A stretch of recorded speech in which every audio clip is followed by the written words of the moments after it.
Бүгүнкү темабыз кумурска сымалдардын мааниси.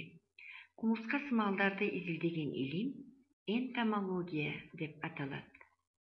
Энтомология бул татаал сөз, эки сөздөн турат. Энто деген курт, кумурска, логос деген илим. Дүйнө жүзүндө 1 миллиондон ашык курт кумурсканын түрлөрү бар экен. Демек, бул жаныбарлар дүйнөсүндө эң көп сандагы жаныбарлар.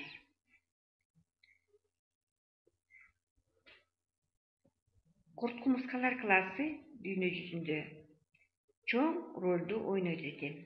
Бул класстын башка аталышы 6 буттуулар деп аталат. Себеби ар биринин 3 жуп буттары бар. 6 буттуулар. Бул экинчи аталышы. Көбүнчөсү учууга жөндөмдүү. Мисалы, көпөлөктөрдүн баары учушат. Коңуздардын баары, алар дагы учууга жөндөмдүү. Жаратылышта курт кумурскаларды 2 чоң топко бөлсөк болот.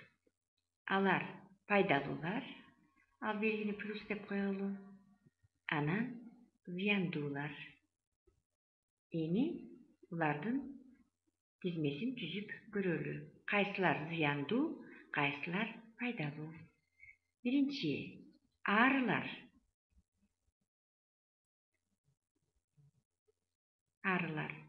Арылар дагы жаратылышта чоң ролду ойнойт. Эми өйдөгөч, өйдөгөчтөр деп жазып коелу. Өйдөгөчтөр, алар аябай кичине, бирок кооз болушат. Экинчиси, кыкчыл коңуздар. Өзү айтып турганда, булар жалаң кыкта жашашкан жаныбарлар. Эми көпөлөктү алалы. Көпөлөктөрдү алып коелу. Жалпы бир түрүн алып коелу көпөлөктөр. Алар аябай кооз болуп, бир четинен пайдалуу керек, себеби алар декоративдүү мааниге ээ.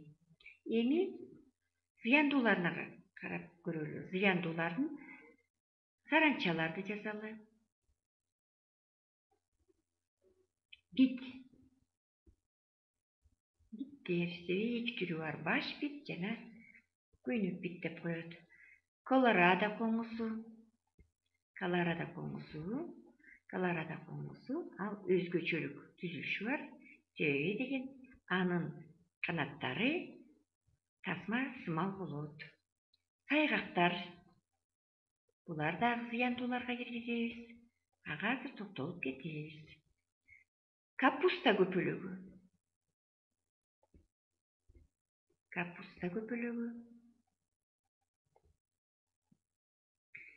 Чымындар албетте. Анан чиркейлерге да токтолуп кетели.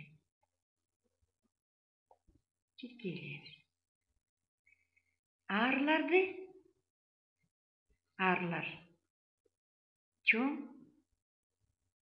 адамга чоң пайда келтиришет.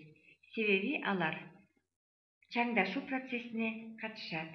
Bir гүлдөн bir гүлгө конуп, аталык чаңчаларды энелик чаң алгыч менен бириктирип, мөмөнү пайда кылышат.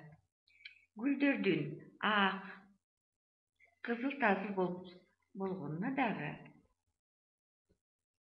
кызыктыруу максатында эволюция негизинде ыңгайлануунун бир мисалы. Баарыбыз балды жакшы көрөбүз. Аны арылар нектардан чогултушат. Бул витаминге бай углеводдун булагы болуп саналган продукт. Кээ бир убакта үйдөгү гүлдөрдү чөп биттери басып өстүрбөй коюшат. Адамга кичинекей жардамчылар келет. Алар биздин ылдыйгөч өйдөгүчтөрүбүз. Муну зыяндуу курт кумурскалардын менен биологиялык күрөшүн деп коебуз. Эмси кыкчыл коңуздар. Кыкты чиритип, же семирткичтерге айлантышат. Айлана чөйрөнү кооздоп турган көпөлөктөрдү баарыбыз билебиз. Тропикте канатынын узундугу 1 метрге чейин жеткен чоң калтыркан көпөлөктөр кездешет. Кыргызстанда 2 көпөлөк кызыл китебине киргизилген. Шайтан көпөлөктөр болсо ночная красавица деген же болбосо түн чүрөгү деген өсүмдүккө чаңдашууга жардам беришет. Бирок алардын чоң зыяны бар. Алардын жумурткасы жана личинкалары койдун жүнүнөн жасалган шырдак, алагиз кийимдерди бузуп зыян келтиришет. Күбө жеп кетиптир деген сөздү уктуңар беле? Колорадо коңузу болсо порсен тукумунун өкүлдөрүнүн органдарын жеп, көбүнчө картошканын түшүмүнө чоң зыян келтиришет. Капуста ак көпөлөгү болсо капустаны өстүрбөйт. Чымындар болсо жумурткасын таштап, курттатып жиберет.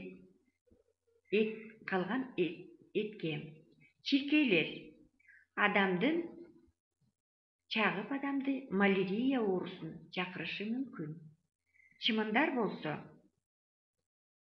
дааратканага барып, буттарына дизентерия таякчаларын, аскариданын жумурткаларын жабыштырып, тамак ашка таштап кетиши мүмкүн. Сайгактар болсо бодо малга гана метелик менен өлчүп, аларга чоң зыян алып келишет. Биттер педикулез жана ичкирикте оорусун чакырып, адамга зыян алып келет. Ошондуктан ар бир адам гигиенаны сактап, жуунуп туруш керек. Эгерде биз курт кумурсканын өрчүү стадиясына карасак, ал 4 этаптан турат экен. Биринчиси жумурткасы. Ар бир курт кумурска жумуртка таштайт. Жумуртка чоңоюп личинкага айланат. Личинка деген терминдин көп синонимдери бар.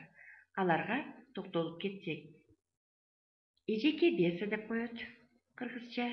Эжеке беса. Дагы бир аты жылдыз курт.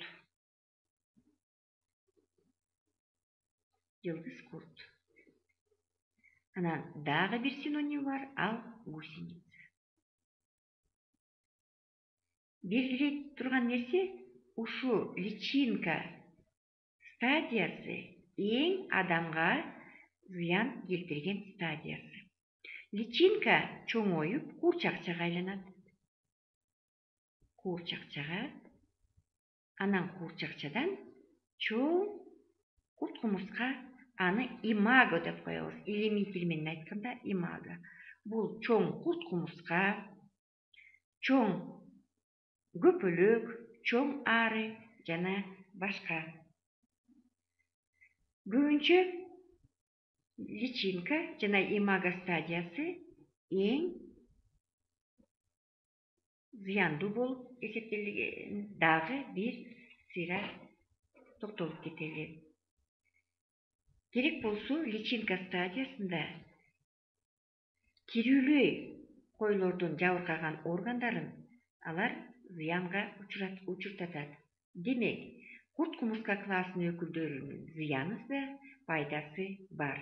Аларды билип, туура колдонуу жана күрөшүү керек.